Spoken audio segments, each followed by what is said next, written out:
Good afternoon. I call this meeting on the House Committee on Judiciary to order. And I call the Senate Judiciary meeting to order. Just to let, for the record, Senator Gelser Bloom is excused today for family issues. Members, we have two informational hearings scheduled for today and tomorrow revolving around the Department of Corrections and in general terms, health care that they provide. Today will be a focus on the service they provide to women who are incarcerated in Coffee Creek. We have a joint hearing scheduled tomorrow, but we might not be able to participate in that because of our floor schedule on the House side. But you will continue with that hearing. We will. Tomorrow. Okay. With that, members, I'm going to open an informational hearing on gender-informed practices, the Gender-Informed Practice Assessment Report and Findings. We have Director Reese with us and Deputy Director Steward with us.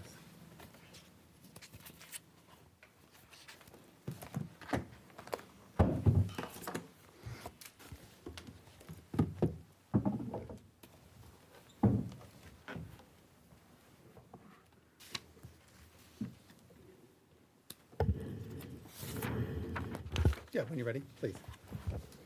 Chair Kropp, Chair Prozansky, members of the Joint Committee, thank you very much for allowing us to be here to present With the today. microphone, yeah, one of them. Thank you. For the record, my name is Mike Reese, and I'm the Director of the Oregon Department of Corrections. I've been a public safety professional for 35 years as a deputy sheriff, a police officer, a police chief in Portland, and the Multnomah County Sheriff. As Director of the Department of Corrections, I want you to know that I am deeply committed to the safety of all Oregonians, and that we are committed at the Oregon Department of Corrections to doing our very best work.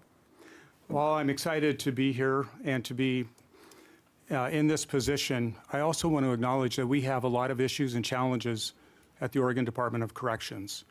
They include staffing and internal culture, includes aging facilities and IT, and includes healthcare. At our Coffee Creek facility for women, we have much work to do, and the Gender-Informed Practices Assessment provides us a roadmap on how we can do better. As the new director, I was really surprised with our mission statement. It didn't resonate with me. It was mainly about offender accountability.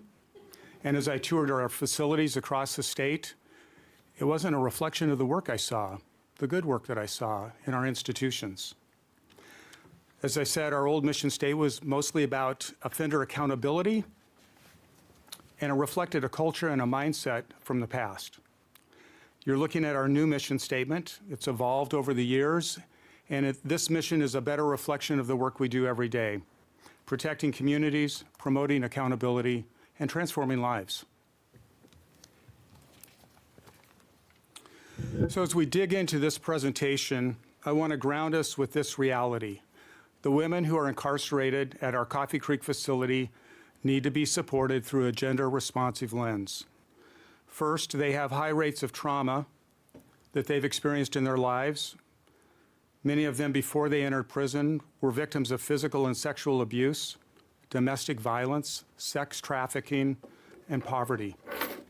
Without a trauma-informed approach, the prison environment can unintentionally re-trigger trauma that they had in their lives, all of which can lead to an escalation incidents while they're in custody and interfere with rehabilitation. Secondly, women's pathways to incarceration are different than men. Women are frequently involved in survival crimes. They have substance use disorder as a coping mechanism, and they're acting sometimes under coercion or intimidation or abuse from partners. A gender-responsive approach acknowledges the role of relationships and caretaking responsibilities that women feel, the impact of sexual violence and coercion, the need for different programming than what might work for men. So the picture you're looking at is from a recent graduation at our Coffee Creek facility. And the graph on the right shows the AIC population is overwhelmingly male. This matters because when it comes to budget constraints, it makes it more difficult to provide programming and resources to the much smaller population of women in custody. So our next slide is a summary from the GIPA report. Provides a very high-level but brief summary of the work that they say that we need to do. The Gender-Informed Practices Assessment conducted at Oregon's Coffee Creek facility highlights both the progress and significant gaps in implementing gender-responsive programming, trauma-informed programming for the women in custody.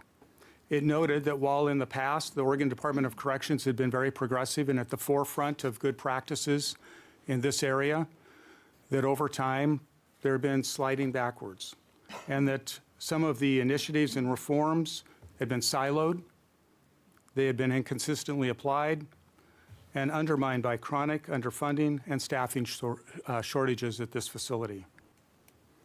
So to move forward, the Oregon Department of Corrections must create dedicated leadership roles for women's services, stabilize staffing, revamp training and culture, and prioritize an investment in women-centered services at this facility. So I think it's important to talk about the timeline for the Gender-Informed Practices Assessment because it's been going on for several years. I'm going to turn it over to Deputy Director Steward. Good afternoon, Chair Prozansky, Chair Krupp, members of the committee. For the record, I am Heidi Steward. I'm the Deputy Director for the Oregon Department of Corrections, and I'm also serving as Interim Assistant Director for Health Services. I look forward to our conversation today as we dig into the GIPA and also to talk about the challenges that Coffee Creek is facing, because they are facing many challenges. Some of you may know that I served at Coffee Creek starting in 2010. I was the assistant superintendent there for a couple of years and then moved into the superintendent role. So Coffee Creek is near and dear to my heart. I care about the staff that work there. I care about the women that live there. And I really want to see Coffee Creek become a place where staff are happy to go to work again, where staff are proud to work. I want to see a place where the women living there feel safe and where we're creating an environment for their success. So our GIPA journey began in January of 2020. And that is when the Joint Judiciary Committee convened a work group, the Gender Responsive Work Group, to really take a look at what's happening at Coffee Creek and make recommendations for improvement. That group did a lot of work, had a lot of conversations, and in the end, they determined that it was best to bring in a third party to evaluate Coffee Creek and to make those recommendations. And so a budget note in House Bill 5202 became the vehicle for that work. The Department of Corrections worked with the governor's office. We worked with DAS to bring in that third-party contractor, and they started that assessment in January of 2023. And then in August of 2023, the report was released. And in that report, they detailed what Coffee Creek was doing well, the challenges that they were facing, and then certainly a whole host of opportunities for improvement. Shortly after that, the governor's GIPA panel formed and we also formed internal work groups to begin taking a look at those broad recommendations in the report and creating actions that could address those opportunities for improvement. At the same time, at Coffee Creek, we formed an AIC council.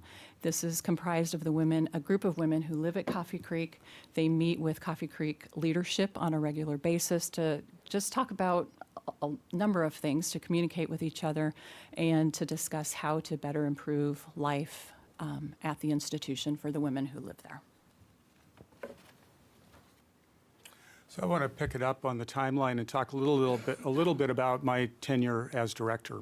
So in November of 2023, I started as director, and the governor gave me very clear expectations that the work at Coffee Creek on the GIPA report needed to be a priority for me and a priority for our staff. I had our staff, as Heidi said, we reviewed the recommendations embedded in the report. We created work groups to work on them, and the work began immediately. A lot of good things have happened based on that initial work. At that time, the governor's GIPA advisory panel began working to prioritize the work and to help us with budget requests. that would facilitate improvements in facilities and staffing and programming. Our leadership team is committed to this work, and I appreciate their efforts in this endeavor.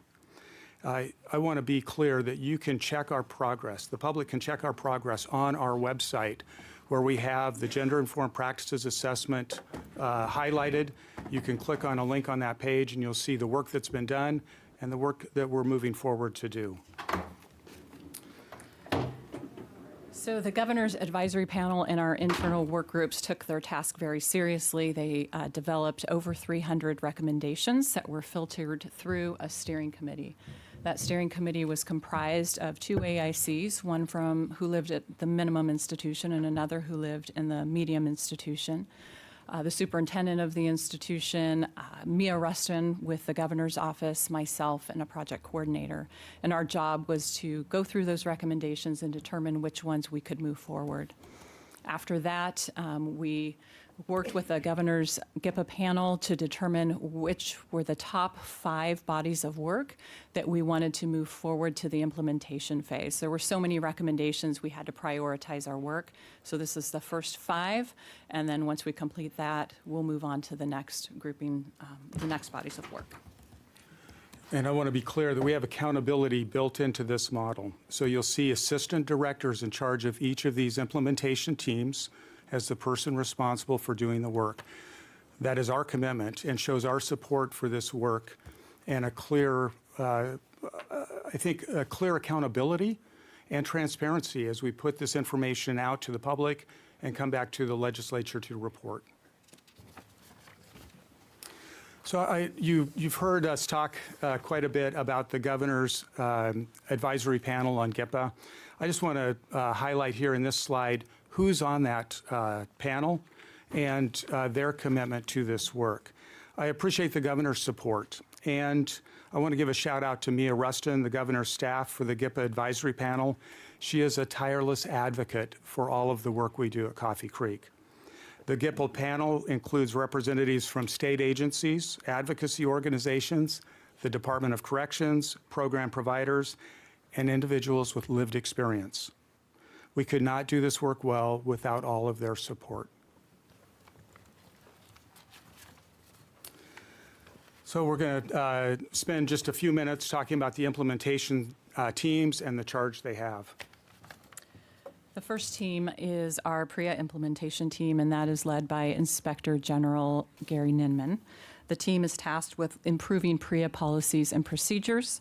You can see some of the areas that they're working on in the slide there. They're actively working through 28 recommendations that came through, again, the GIPA panel, the internal work groups, and through the steering committee.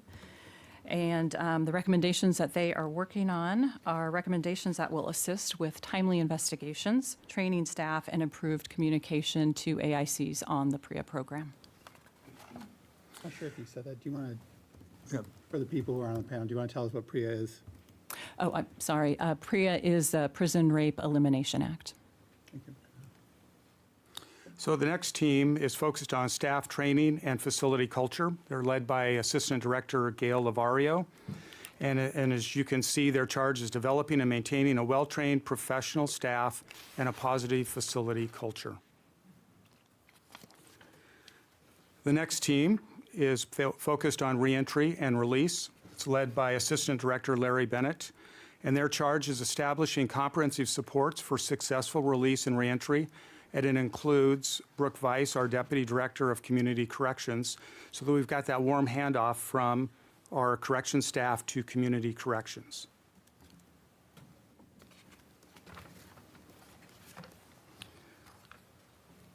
The next team is focused on gender responsive operations, and the leader of that team is Assistant Director Josh Heiberger, Assistant Director of Operations. And again, their charge is infusing gender responsive and trauma informed practices into all aspects of facility operations. Providing. Can I ask a question about that? Like how much difference is it to, what are the main differences in operating Coffee Creek compared to the prisons for men? I think I'll let Heidi add her perspective to this because, of course, she was a superintendent there and has worked in the Department of Corrections for decades. So she has a unique perspective as this former superintendent. But programming is a big issue. Men's programming is different fundamentally than women's programming. The needs are different for women, for healthcare needs, for the clothing. I mean, it transcends everything we do in the operations. I was surprised to learn that, for example, the clothing we provided women was identical to the clothing that we provide men. It made the women feel valueless. So we want to make sure that everything we do is through that gender-responsive lens, and that we're providing the programming that women need, and it's specific to their reentry back into the community. A lot of the women were the primary caregivers for their families. We want to make sure that they have the ability to see their children while they're in custody. Not that men don't, but for women, that is one of the most foundational elements that we need to provide for them. Yeah, and I think I would just add that the connection to their children is a big one, and family connections. They're usually still parenting at some capacity, and they usually don't have a spouse at home that is parenting while they're incarcerated, which is much different than the men. A lot of times men will have a wife or the mother of the child that still takes on that parenting role. Not in all cases, but generally. So Coffee Creek really has a heavy focus on programming to try to keep that unification with the children between mom and child. So a lot of our programs focus on that. Vice Chair Wall? Thank you. So did the PREA exist before GIPA? Or was that a component of GIPA? Like, was that already a widespread problem that GIPA highlighted? Or did you already kind of know that you needed to eliminate rape in the prison? Yeah, Chair Kropp, Vice Chair Wallen. The PREA is a federal act that started in the early 2000s, and it's an expectation of all correctional facilities, both jails and prisons, that you have robust training for staff around what is acceptable behavior, what isn't, clear boundaries for staff, and robust investigations so that when we have allegations, that we have investigations that are handled professionally and quickly, and that we hold people accountable. Thank you. And I would just add that there are assessments that are done, so we have standards that we have to meet, and then assessments are done every 3 years on each one of our institutions. Thank you. Absolutely. The last implementation committee is medical services, and providing quality care to women and meeting their unique challenges is a passion of mine. And so I'm happy to lead that group. We are charged with providing timely and appropriate care, health care to AICs, and we are working through 44 recommendations that have come to this committee, to this work group. So this is what we've been describing to you is what we call phase one. As we complete the recommendations in this phase, we'll move to phase two, looking at additional opportunities to improve conditions at Coffee Creek. And again, some of the work is going to require support from the legislature in terms of funding. And we want to make sure that it's data informed, that any gaps that we find, we are targeting programs or initiatives to those gaps, and that we're going to monitor in operations and to ensure compliance, that these are sustainable efforts at Coffee Creek. You're going to hear me mention over and over again accountability because I believe in it, and I want you to see me and our leadership team as credible when we talk about getting this work done, doing it well, and sustaining it as a corrections department. We're going to be transparent as we hold ourselves accountable to doing this work. We'll have a website that has this information updated as we make progress. We'll have the opportunity to have media come through our facility and see firsthand what's happening. I want you to come and visit Coffee Creek and see firsthand what's happening. Many of you have done that already. We're going to come back and report to you as needed about the progress that we make on this initiative. So I want to pivot and talk about some of the challenges that we're facing. Staffing, culture, Prison Rape Elimination Act, healthcare, and funding. So I believe that staffing is our most urgent challenge. When you have 24/7 operations, whether it's in policing or in corrections, it means that you're post-driven. So you've got a corrections officer, for example, who's working in a housing unit. At the end of that person's shift, there needs to be another corrections officer to come on duty and take that person's spot. When you're understaffed in that post-driven environment, the sergeant comes to the corrections officer and says, "I'm sorry, there's no one to replace you. I need you to stay for another 8 hours." It's mandatory overtime that burns people out. And frankly, it impacts everything we're trying to do to improve conditions at Coffee Creek. It makes it hard to take people offline for training. It impacts everything we do at Coffee Creek. Our culture at the Department of Corrections is in transition. As I mentioned, our work about our new mission, I relate it to what happened in policing in the early 1990s, the late 1980s, when you had crime going up across America in cities, large and small. You saw police officers trained to respond to those rising crime rates in a fear-based model. I know that I was trained to fear criminals. I still remember seeing a video of a trooper that was, going to make a traffic stop, and somebody jumped out of the car and assaulted him. And all police officers saw that video and were trained on how to check the trunk of the car as you go up to that vehicle. The same thing was happening in corrections.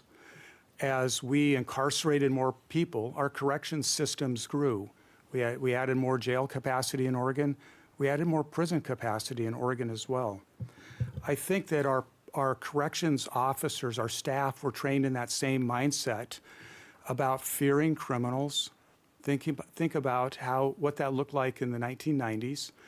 We talked about in the media super predators and locking up and guarding the worst of the worst to protect society. Changing our mission focus is indicative of that internal challenge with culture in corrections. And we're going to talk a little more about that in a minute. PREA, the Prison Rape Elimination Act, we've had a few staff engaged in reprehensible criminal conduct. It undermines the credibility and the good work of the majority of the staff. And our good staff want us, the leadership team, to hold those staff accountable, to make sure that we have systems of accountability and that we work with our local prosecutors and public safety professionals when we have criminal conduct that takes place. We want to run safe institutions for the adults in custody and the staff. Healthcare is another issue for us at Coffee Creek. We're going to talk a lot more about that tomorrow, but leadership matters. And I had to replace the leadership in our healthcare division, and we have brought in national experts to help us. Out-of-facility visits were delayed. We were slow to schedule women for treatment. Women's healthcare needs weren't being met. They were being viewed through the same lens as men's healthcare needs, and that's not right. And then finally, budget cuts at DOC over the years have eroded our ability to provide gender-responsive, gender-informed programming for women. When you have one facility for women, and it's a small part of our total population, when you have budget cuts, that facility is overrepresented in the budget cuts and the impact. So staffing, as I said, is our biggest issue. We are now creating dashboards to monitor how we're doing with our staffing at our different facilities. So this particular dashboard shows correctional officer vacancies versus the number of applicants. It shows us that we're getting better, that we have more applicants in the pipeline and fewer vacancies as people are getting hired. Again, why does this matter? Because in a 24/7 post-driven work environment, mandatory overtime leads to burnout, it leads to a lack of available staff to take offline for training, and a lot of other challenges that we face. Right now, we're optimizing what we're doing at Coffee Creek by targeting women who might want to work in corrections with ads on TV and social media. We're also looking at opportunities where we have a plethora of applicants and no available jobs. We're saying, hey, we try coming to Coffee Creek and work there. We created a temporary corrections officer program. So we were losing applicants to private sector employment that can hire faster. And we realized that our process is slow and it's necessary. You know, in corrections, much like in policing, you want to hire the very best. That means you're doing extensive background checks.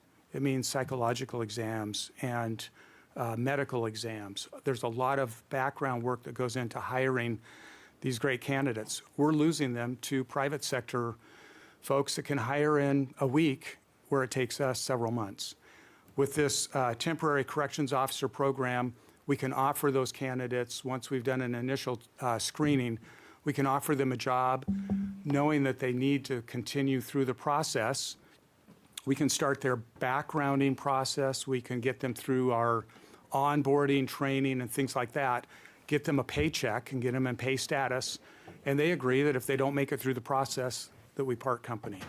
So again, these are innovative ideas that we're doing to improve staffing across our organization, but it's working at Coffee Creek. We've developed a cadet program for behavioral health care. And you know, despite the attrition that we're still experiencing from retirements and people deciding this isn't the right work for them, through these dashboards, we're seeing that the work we're doing is improving outcomes in our hiring and our vacancy rates. So I want to talk a little bit more about culture with you because it's something that it's really challenging in public safety to change.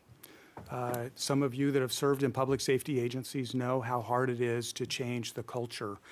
It's something that takes, it's generational in the time it takes to change things.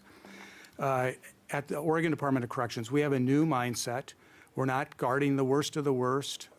We are working to become coaches and mentors, role models, professionals using evidence-based practices. That means training our staff to that new mindset. It means having leadership in place that supports that, from the director to the deputy director to the assistant directors to the superintendents. Leadership matters at the Oregon Department of Corrections. We need to hire well-qualified people. That's why those background checks, we can't change those processes because they're so important to having us hire the right people to do the right job in our department. It's about setting clear expectations. So changing culture is telling people what you want them to do and then monitoring in operations that they're doing it, training staff in trauma-informed practices, and then holding people accountable for doing the work. That's how we're going to turn the corner and have a better culture that supports the good work we're doing in corrections at the Oregon Department of Corrections. So let me first say that staff sexual misconduct is disgraceful and it is absolutely unacceptable in the Department of Corrections. If a staff engages in sexual misconduct, we will hold them accountable. We will work directly with local law enforcement and the local DA's office to ensure that they are fully held accountable. And we will work very closely with them to do that. We continually strive to make improvements at Coffee Creek so that AICs and staff are safe. Recently, we hired a PREA compliance manager. That individual oversees the whole PREA program at Coffee Creek, and they report directly to our Inspector General. And that position previously has been collateral duty, so it would be somebody who already has a full-time job, and this is duties as assigned. In this case, that's no longer it. They are dedicated fully to this position with no collateral duties. We've also hired a sexual abuse liaison.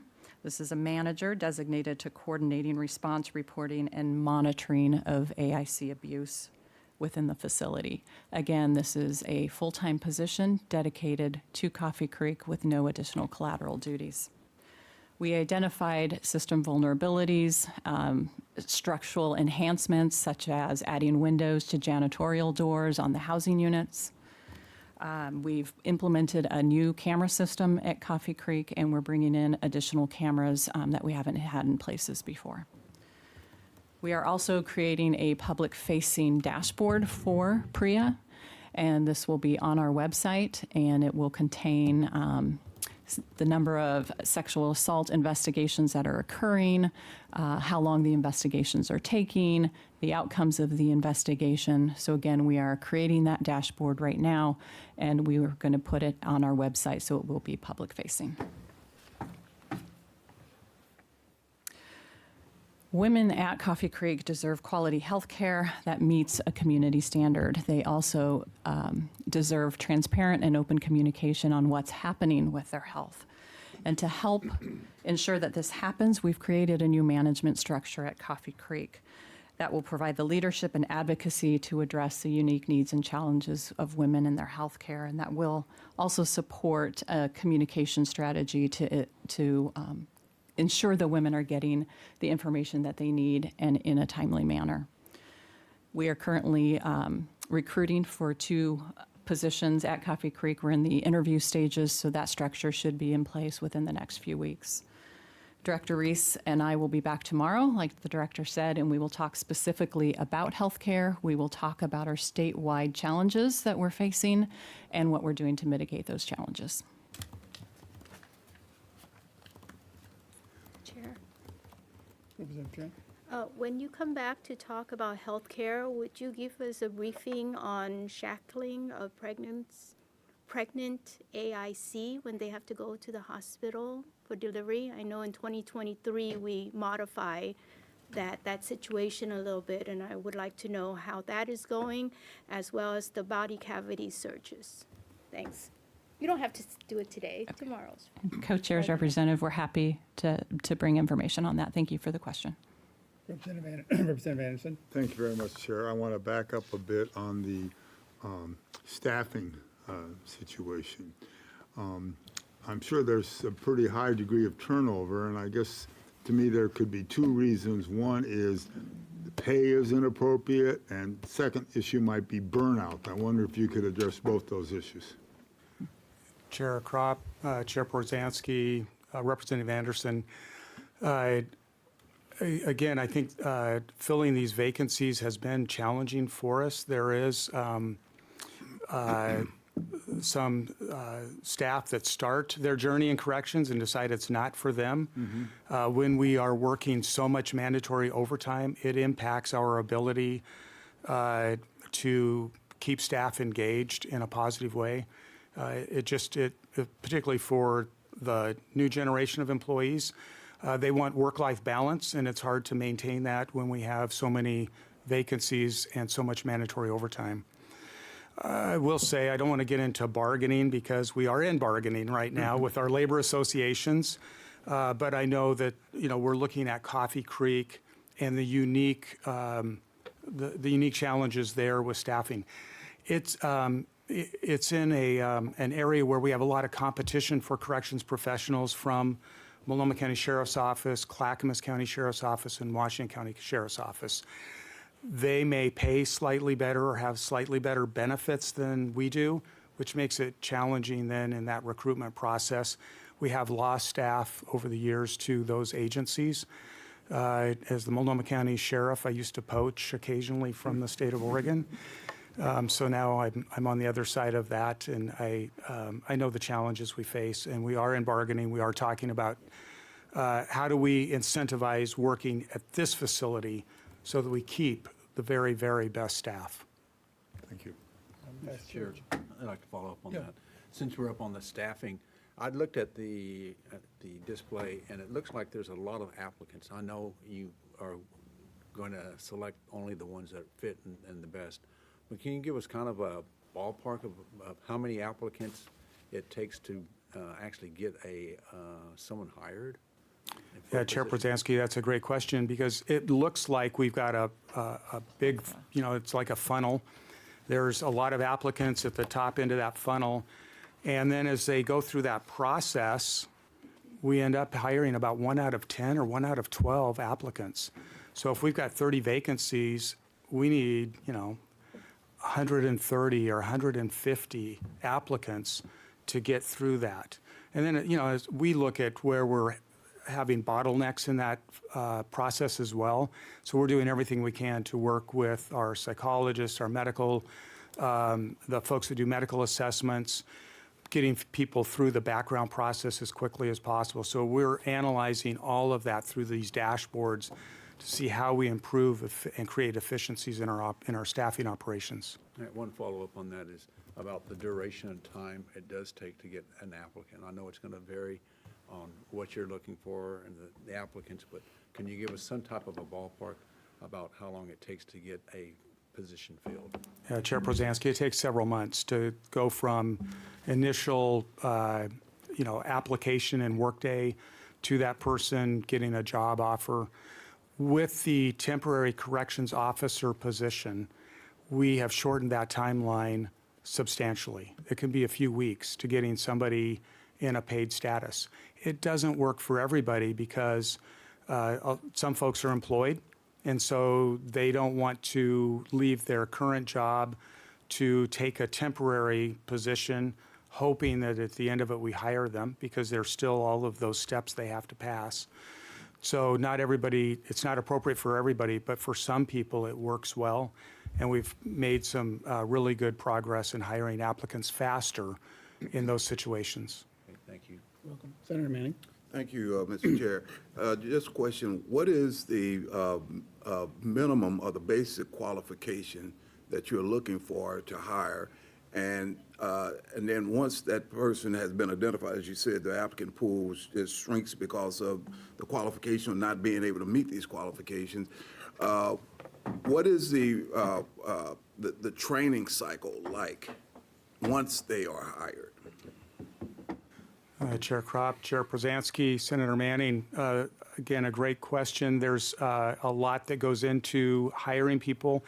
There are some minimum qualifications, like, being 21 years of age, having a driver's license.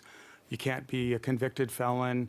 You've got to have a high school diploma or GED, some really basic qualifications. But then as you go through that backgrounding process, you're looking for people that have good work records, that have folks that know them, that recommend them for this work. You have a psychological exam, just like in policing, to make sure that we're not hiring people that this job isn't a good fit for. So a lot of steps in that process. When we hire somebody, then they go through a basic academy, much like in policing. It's shorter. For the Oregon Department of Corrections, it's 7 weeks. And then they go through a field training with a coach or coaches as they learn the skills that it takes to be a successful corrections officer. Vice Chair Chelsea. Thank you, Chair. Thank you for the presentation. Staffing shortages can lead to lockdowns. What's the rate of lockdowns at Coffee Creek as opposed to other DOC facilities? That's one question. And then kind of relatedly, does the mail intake being at Coffee Creek, does that have an impact on staffing? Does that have an impact on lockdowns? How does that affect things that's where mail intake is running through? Yeah, Chair Kropp, Chair Prozansky, Representative Choatson. I guess the modified operations happen in all of our facilities at different times due to different reasons. So Coffee Creek isn't unique in that there are times where we modify operations based on staffing. We also modify operations based on special events. So if we've got a spring celebration, which we have one coming up, and I would encourage you all to attend on April 26th. It's our Native American Spring Celebration. We're going to have to modify operations because that's going to take a lot of staff to process a couple hundred people through visiting, and then to provide, the safe environment for that event to occur in. So modified operations happen across the system. Staffing is a big reason why at Coffee Creek we go into modified operations, and that can mean that maybe some types of programming are limited that day. It may mean that visiting is limited that day. It depends on the rationale for the modification, and then the impact. We try and keep it as minimal as possible, but again, it happens too frequently. Do we have, just to follow up, do we have data on how frequently it happens at Coffee Creek as opposed to other DOC facilities? We do not yet, but we are working on creating, again, a dashboard that monitors modified operations across our system. And then you asked about the intake facility. All intakes in the state of Oregon come to Coffee Creek. So you have a male intake facility at Coffee Creek. It's separate from, it's part of the same campus, but it's a separate part of the facility. There's a wall that keeps those two populations separate. They don't live in the same housing areas. The intake facility houses 300 to 400 men coming new into the system. We do a really robust and comprehensive assessment of everybody coming into DOC to make sure that they are housed safely, that we understand their needs coming into our system. We don't get a lot of information necessarily from the various jails that are transferring people to us. So we do this really robust assessment process. We've looked at moving the male intake to another facility. It doesn't work in the current environment, the current facility environment we have. It wouldn't be gender responsive to move the men into an unsafe housing environment where we don't have the ability to do that comprehensive assessment, just sending them to different institutions. Coffee Creek was built as an intake facility as well as the women's prison. If in the future we have the opportunity to build a different intake facility, I would certainly support doing that. Thank you. Representative Lewis. Thank you, Chair, Co-Chair. So I want to go back to PREA for a second. I believe I heard you say that the PREA dashboard is in the process of being put together. Is that correct? Co-chairs, Representative Lewis, that is correct. Okay, follow up. Yes, please. Can you provide data for us on the number of PREA investigations that have occurred over, let's say, the last 5 years, and how many are in progress right now? Co-chairs, Representative Lewis, certainly for all institutions. Are you interested in Coffee Creek? Coffee Creek primarily. Thank you. We'll get that for you. Thank you. Representative Chaichi. Thank you.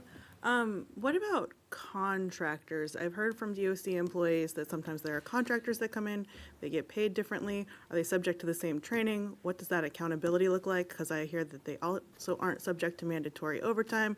So how are we having accountability for those folks in the building? Chair Kropp, Chair Prozansky, Representative Chaichi.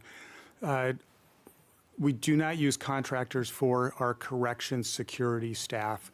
We have contractors that provide programming for staff. We also have contractors that work in temporary hired positions as nurses or medical providers, but we don't have any correction staff that are contracted providers. They're certainly contractors go through the same background check process, so we don't let anybody into our facilities that hasn't had a background check. And those contractors fulfill whatever job they're required to do. And then some of them transition into employment with DOC, and some of them, like our traveling nurses, move on to other facilities throughout the system or throughout the state. Follow-up? Yes, please. So how are you ensured that they have the trauma-informed background that you're going to be training our state employees with? Yeah, our contractors will receive that training as well. Thank you. I have two questions, Madam Chair. One, if there is an increase in number of male AIC coming in, do you take staffing from Coffee Creek, the female side, to supplement? That's the first question. Co-chairs, Representative, we don't pull if there are additional men coming in. No. Second, if I heard right, you said that you have managers or adding manager to give AIC increased access to health care. Have these managers been trained in some kind of clinical work, or triage and such? Co-chairs, Representative, are you referring to the Coffee Creek structure that I mentioned earlier? Yes. Yeah, so those will be clinical positions. And follow up briefly, do you expect to have a ratio of these managers to AIC? You know, like hospital will have a ratio of nursing to patients? Co-chairs, representative, I have not looked at that for managers. Our upper level managers, this manager won't be carrying a caseload, but more leadership. Representative Anderson? Thank you, Chair. I'd like to follow up a little bit on the medical situation. You know, people who come into prisons as employment, as guards or something else, that's what they expect to do. But then we have healthcare people who are in a different environment than you might normally receive or give health care. So I'm just wondering if you could talk a little bit about the problems you see, you know, in medical services inside the walls of the prison. Representative Anderson, that's a topic for tomorrow. Okay, perfect, thank you. I'm prescient. Go ahead. Ready? Yep. So we'll continue with our next slide. And this is part of the governor's recommended budget. It's a policy option package that includes support for the GIPA work at Coffee Creek. These strategic investments will help ensure that Coffee Creek is able to carry out all of the recommendations from GIPA, improving outcomes for incarcerated women and staff alike. The recommendations total $7 million. They include some positions that you've already heard about, like the GIPA manager, administrative specialist, a sexual assault liaison, PREA compliance manager. It includes technology like body scanners so that we can reduce the need for unclothed searches and keep contraband from coming into our facilities. It includes inspector positions to do faster PREA investigations, and pregnancy coordinator, and then family advocate, counselors, and housing specialists. So the policy option package that you'll be seeing from the governor's office really supports this good work moving forward. And I just want to highlight the good work that's happening every day at Coffee Creek. And when we talk about our medical staff and our corrections staff, they're doing fabulous work in really challenging situations. I visit Coffee Creek almost weekly. I walk into the medical services area. I go into intake. I've been into all of the housing units. I see the good work that's happening there every day. We acknowledge there is a lot of challenges and work to do, but I don't want to leave you with the impression that our staff aren't committed professionals that want to do the very best. So I want to just share a little bit of the positive things. Some of you have been to Coffee Creek and have seen this. A couple weeks ago, I was there visiting Freedom House. It's a transition housing unit.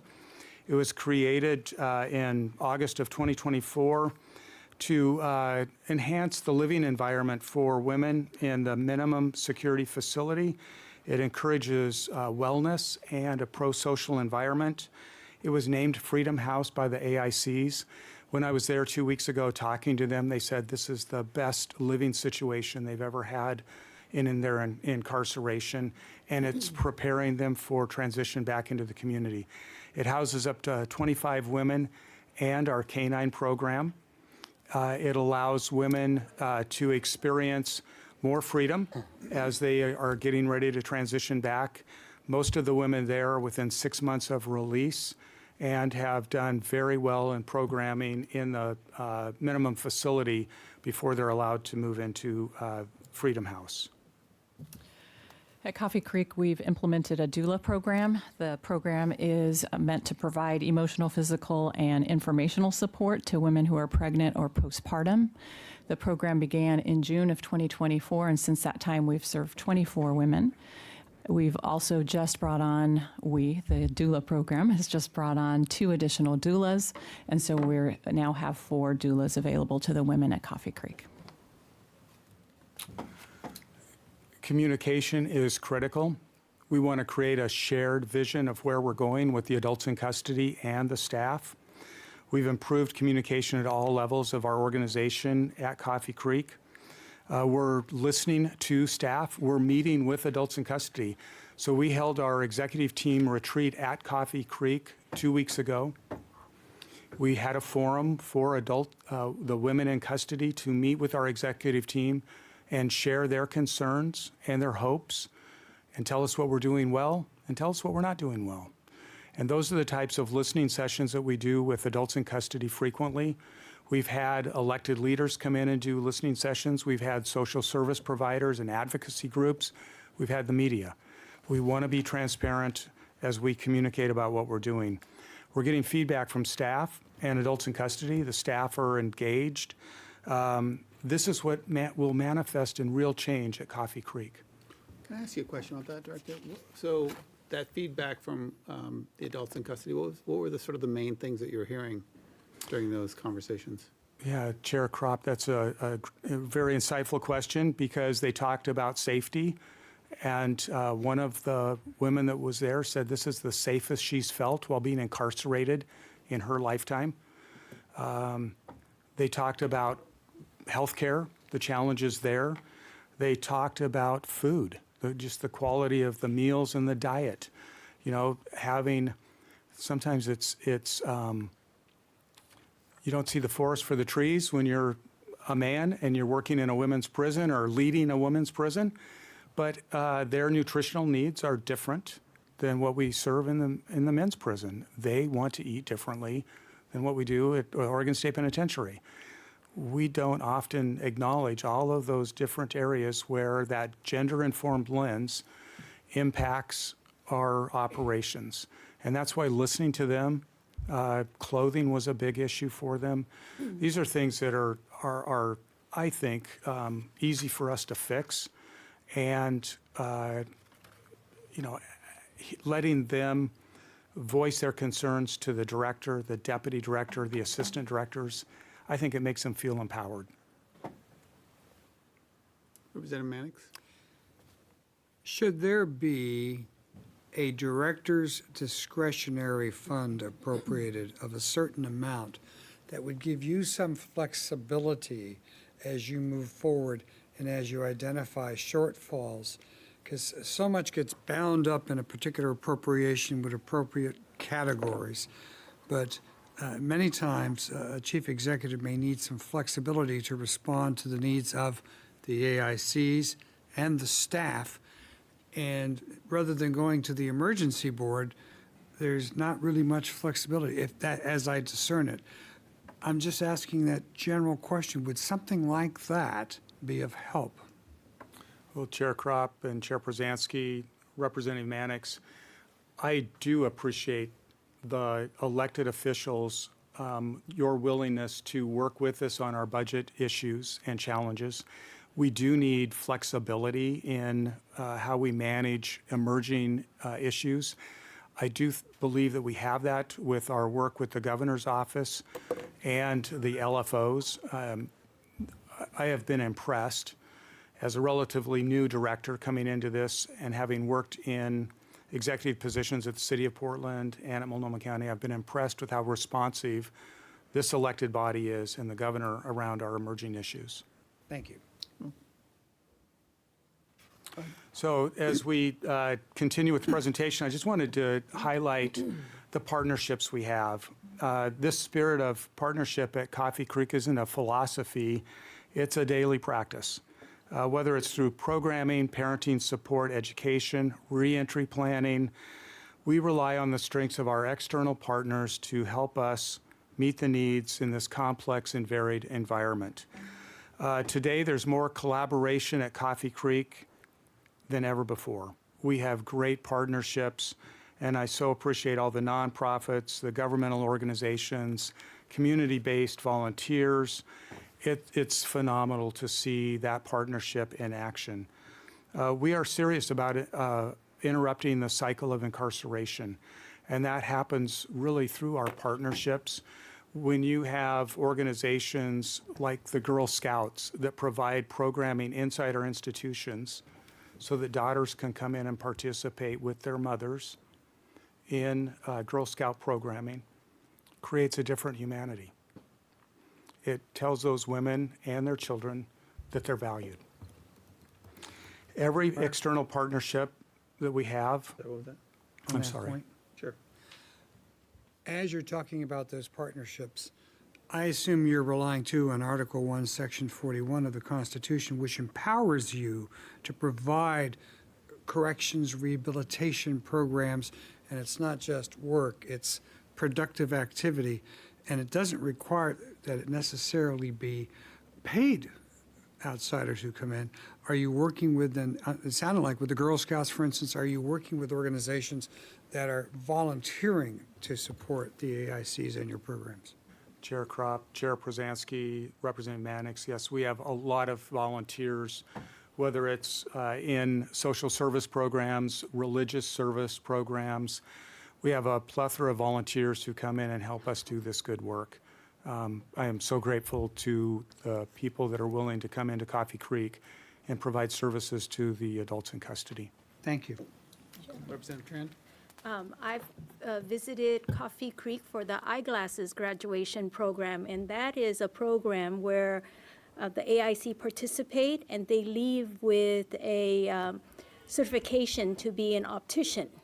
And our Lion Sight and Hearing Foundation LEAP program, it's a lab/other things that makes glasses for indigent folks, is run by prior AIC from the eyeglasses program. And one thing that I want to give a shout out to, one of the class that they take is how to handle difficult patients. They exist. And a lot of the AIC commented on how that helped them handle relationship personally also. So. Thank you. So I want to let you know that we have selected a new superintendent for Coffee Creek. We announced this yesterday. I am so excited to welcome Charlotte Thrasher. She's a superintendent in the Washington Department of Corrections, managing and leading a women's facility there. She's gone through this work, gender-informed practices assessment work in Washington successfully. She brings a wealth of experience and energy and enthusiasm to this work. And I am just really grateful to her for stepping into a leadership role in the Oregon Department of Corrections. And we'll hopefully be able to introduce you in person to her at some future hearing. Director, before we go much further, on the success with the partnerships, I'm looking at those different stakeholders, and you've already talked about how you're engaging. Could you just elaborate on how they are being participants, or are they participants in this restructuring, reforming of the needs, and as to getting their perspective besides the other stakeholders that you've mentioned? Chair Prozansky, you'll see many of the organizations that are part of the governor's GIPA panel are also organizations that provide services inside Coffee Creek. So their experience working inside the facility is informing their work on the governor's advisory panel. So it creates a really positive synergy around GIPA to know that these organizations and these partners are also providing the service, not just advising. Thank you. Yeah. So in closing, I want to share what I thought was one of the most moving parts of our budget testimony. Some of you were there for that. I urge you to listen to the voices of the women that were formerly incarcerated who testified at our Ways and Means Public Safety Subcommittee hearing on our budget, in support of our budget. In the most public of settings, they shared their personal journeys and the transformational power of incarceration at Coffee Creek and how it changed their lives and gave them the programming they needed to be successful. We've highlighted just a few of these women in these slides. I urge you to visit Coffee Creek and see firsthand the work that's taking place there. This is about transparency and accountability. We want you there. We want your support. And I appreciate the opportunity to come and present to you today. Thank you. Thank you, Director. Members, any questions? Representative Chaichi? Thank you. Maybe our Senate colleagues have already heard this, but in addition to the governor's recommended budget, what other bills are coming to us this legislative session to address some of the recommendations and needs related to GIPA? Chair Kropp, Chair Prozansky, Representative Chaichi, I believe GIPA is the GIPA policy option package is the main one that's focused on the gender-informed practices assessment, the work centered at Coffee Creek. You know, there are a number of bills that we are tracking. If you want details on those, I'll have Mr. Matthews supply those to you. There's a variety of legislative bills that are moving forward that impact the Department of Corrections. I think if I, Senator Thatcher? Thank you. I'm just looking at the report, and I'm looking at a summary of GIPA data collection outcomes. Is that accessible to us? For instance, there's a table on page 17, and the first line would be interviews of department, facilities, stakeholders, former residents, and providers. There were 53 of those interviews. There were focus groups and staff. Is that accessible, or is that confidential information? Co-chairs, Representative Thatcher, the third party that came in that we contracted with to do the assessment has all of those interviews. They do like to keep those confidential because they don't want people to not participate in surveys in the future because they're released. Yeah, well, Did that answer your question, or are you asking? Kind of sort of. Other than there were survey questions, and a lot of people gave extra comments after that, and I was looking through a lot of those, and I just was curious what the rest of some of these comments were. I don't know if that's redactable or if that would be just prohibitive to do, but it would be interesting to see the raw data. Yeah, Co-Chair Senator Thatcher will reach out to the organization and see if we can get you something. Thank you. Yeah. Senator Manning? Thank you, Mr. Chair. Just, I was thinking about the presentation as you went through it, and one of the things that I didn't hear very much about was deferred maintenance. I'm a former state penitentiary corrections officer, as you know, and I know what it's like in those facilities if you continue to, in order to make budget, if you continue using deferred maintenance as a means to get there. And I hope the governor is really listening to this, because that does go to quality of life, and it also goes towards safety of corrections officer and staff, as well as the AICs. So I'm hoping that we can have some more conversation, in-depth conversation about what that looks like. And in order to provide those services that, you know, that you have successfully implemented, you can't do it all if you don't have the facilities and the resources in order to do that. That deferred maintenance, it troubles me each time that we go through this, because not just you, but all of the state agencies do this, something similar in order to make the budget stuff fits, deferred maintenance and stuff, and that only pushes the problem back, and over time it exacerbates itself, and before you know it, you got a crumbling facility. And that's not good, because when you have facilities that you're dealing with humans, as the Department of Corrections, you want to make sure that not only are they secure, but it's a place that you're now promoting dignity and respect as you prepare them to return back. And you can't do that if the facilities don't reflect that. I do admire you for having that sensory room, Coffee Creek, and there are some others that are out there which provide some good things. But, you know, it doesn't, when I go through there, you know, I'm convinced that I don't see all of the stuff that I really want to see. I want to see the things that really need to be fixed. So I'm hoping that the next opportunity I get to come through and visit either facility or all facilities, that I see the things that really need to be fixed. Co-chairs, Senator Manning, we are happy to take you on a tour and show you those things and explain what's in our budget to be able to fix during this coming biennium. We have a comprehensive list of needs for each institution, including Coffee Creek, and I'll be happy to get a ladder out and take you up on the roof. I'll join you up there because it's leaking. Well, I'm not trying to get back in the towers or anything like that. Senator McLean? Thank you. Director, in Senate Bill 1120, the and gross that came out of the Judiciary Committee and sent to Ways and Means under Section 2, it's on page 4.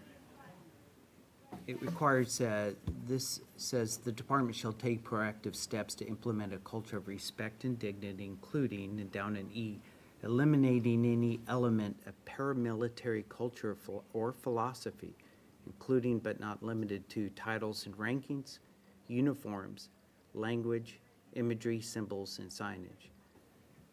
Do you agree with that? And if not, what parts? Chair Kropp, Chair Prozansky, Senator McLean, I think in a institution, a public safety institution, it would be very challenging not to have identified supervisory ranks. When an adult in custody or staff have an issue and they need to go to a supervisor, they need to know who that is. When we have an emergency occurrence, we want to have clearly identified incident commanders, people taking charge in those crises. So again, there are reasons why we wear rank insignia. There are reasons why we refer to rank respectfully, whether it's an officer, a corporal, sergeant, director. Those structures identify who's in charge and who's accountable. May I follow up? Yes, please. In that same section, Senate Bill 1120A says that the department shall actively be involved in actively addressing the code of silence regarding the mistreatment of adults in custody. Is there a code of silence in the Department of Corrections regarding the mistreatments of adults in custody? Chair Kropp, Chair Prozansky, Senator McLean, I think this is a reflection of the changing culture in corrections agencies across the United States. There has been a code of silence in public safety. It happened in policing. It happened in corrections. I think the legislation that's happened in the last few years around policing and around public safety and corrections, making clear those bright lines and ensuring that staff know when they see misconduct, they have a responsibility and a duty to report it. That's how we change the culture. And that, again, accountability and leadership matter, but creating those clear, bright lines as well. And then final question, Mayor? Sure. If there was a code of silence, was the governor ever told about the code of silence? And if so, when was the governor told? I'm sorry, we're not going there. Why not? I don't think that's applicable to what we're having here. We're looking at, that's getting into what I would call a political realm, and which governor are we talking about? And Mr. Reese, our Director Reese, you've been here, what, 2 years now? 1 year and 5 months. Yeah. So not allowed to ask that question? You've asked the Chair? question. I don't think he has to answer it. All right, well, he doesn't have to if you direct him not to. I think it is relevant. Wouldn't you agree? What the governor knew, what governor knew it, when they knew it? Well, the question you asked was very, very big, very broad, and was not descriptive. So if you want to narrow your question to a time frame, we'll see if it's relevant. What happened 20 years ago makes no sense as relevancy today. Well, Mr. Chair, I think it's very difficult to have a hearing that's. Do you want to reframe your question, or do you just want to talk? Mr. Chair, I think that's an out-of-line statement. So here's what I think I'm hearing. I'm hearing is if there is something specific that you want to ask a question about, you should ask that question. If this is sort of real broad strokes, then my guess is it'd be hard to sort of answer that in broad strokes. I agree with what the director said. My work with law enforcement is law enforcement sticks together, and oftentimes that's a strength, and occasionally it's a real weakness, and I appreciate what you're doing to try to change that culture within the organization that you oversee. Well, again, if not, I'm not going to be allowed to ask questions specifically. No, I told you, as the chair of the Senate Judiciary Committee, you can reframe your question, but right now, there's no time for reference to it. First of all, I asked the question, it was specific.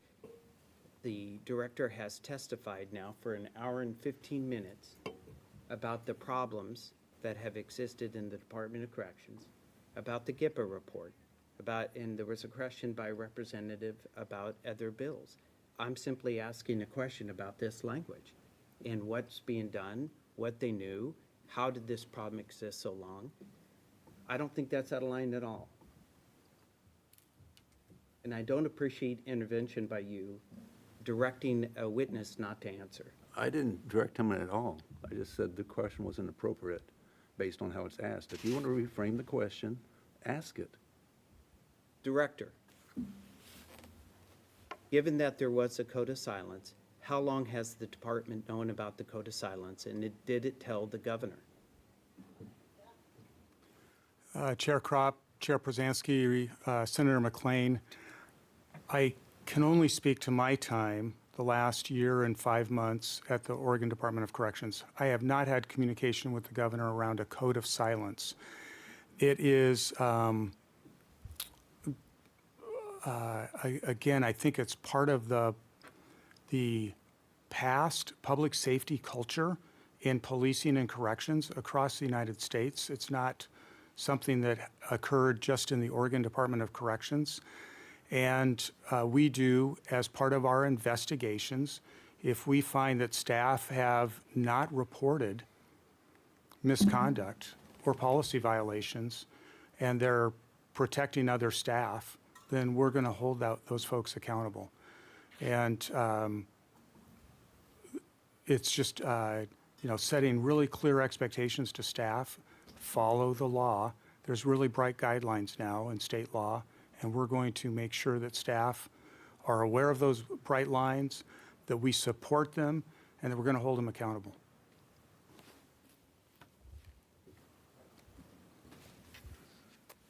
Any other questions? Oh, I've got plenty of questions, Chair.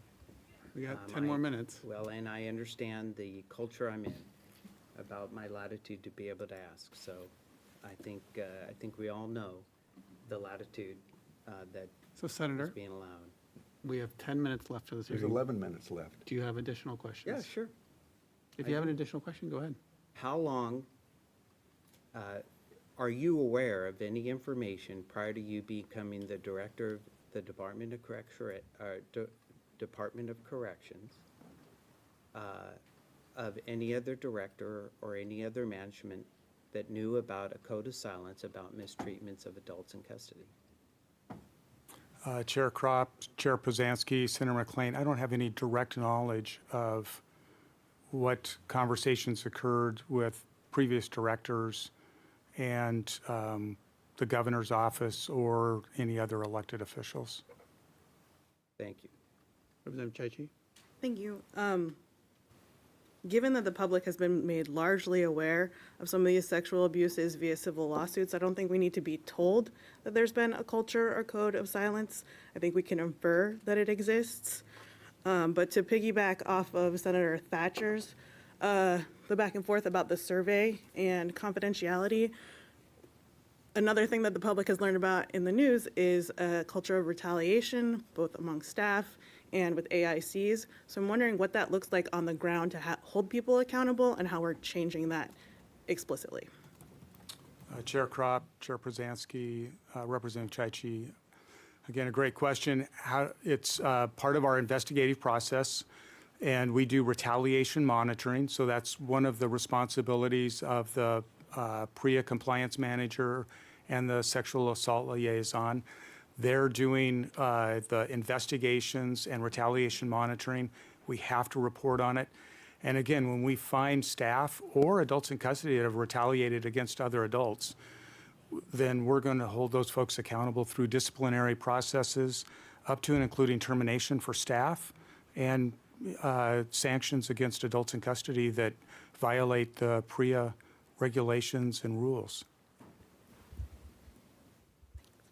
Welcome. Members, any other questions? So, Director, my guess is, not my guess, I know we'll have you back, and I can imagine we have you back during the legislative session in '25. What is the progress that you hope to report to us between now and the next time you come back in front of this committee? Chair Kropp, I hope that we are able to show you that we are moving forward in with a sense of urgency on these initiatives, and that that when you visit Coffee Creek, you see and feel a difference in that institution, and that you're able to talk to staff and adults in custody and hear from them directly how we're doing in changing the culture, changing the environment that the adults in custody live in and our staff work in. You'll see numbers improve on our staffing. We're going to hire to our full staffing so that we can meet the needs of, creating an environment for staff to feel like we support them and that they are able to maintain wellness in their personal lives and the work-life balance. We're going to be transparent. So all of this is going to be on our website. We will be back before you to testify to it, and certainly I expect to see robust progress on these initiatives. Appreciate that. Follow up. Yes, please. Why don't we plan on, I think we'll have a legislative days either in December or January before we start. We should pencil in a calendar for an update at that time. Knowing that you're going to be here tomorrow, you're not going to be able to respond that quick, so we'll give it until then to be able to come back and give us an overview of how well it's gone. And I also appreciate that you're going to be opening this up as to dashboard for the general public. We'll have access to it as well. Great. Members, any other questions or comments? Just one, actually. Thank you. So I'm looking at the GIPA report, and there are top 12 priorities. Is this generated, are these things that you as an institution have bought into, these priorities? And are those the things that you're focusing on? They're very broad, and there's 12 of them. And how do you triage what comes first, given Chair the Kropp, enormity? Chair Prozansky and Senator Thatcher, the Gender-Informed Practice Assessment had those 12 recommendations. We created, they called them domains. We created work teams for each of those domains and started doing the work. While the GIPA advisory panel and the DOC leadership team coalesced all of the recommendations and prioritized those. So that initial work has led then to the 5 implementation teams where we prioritized the work. As Deputy Director Steward said, there's 300 recommendations. We wanted those prioritized so that we could be held accountable. It's hard to say, okay, there's 300 recommendations. If nothing's a priority, everything's a priority, it doesn't work. So we wanted to create, a clear path forward with those 5 implementation teams. So the advisory panel's work has been to take the GIPA recommendations and really, as you said, that pretty broad, put those into buckets that we can actually do something on. In that, follow-up? Yes, please. Is that information, the teams and the priorities, is that located somewhere that we So, can see? Senator, there was like, Okay. there were previous slides that talked thank about you. the different teams and who the different leads I on was looking at those. the report. Yeah. Thank you. You're welcome.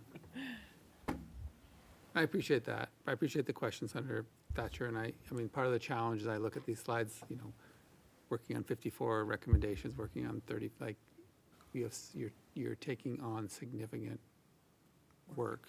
Yes. In this area. I appreciate that. Members, any other questions or comments? Great. Thank you all for being here. With this, I'm going to close the informational hearing. Members, DOC is back tomorrow for Senate Judiciary. Depending on what time we get done with the floor, maybe we'll be able to participate in that as well. So thank you for being here today, and we'll see you tomorrow. We'll have the room set up for everyone, and if you come and go, I'm not sure what the schedule is for this house. And I will conclude today's House Judiciary meeting. Thank you.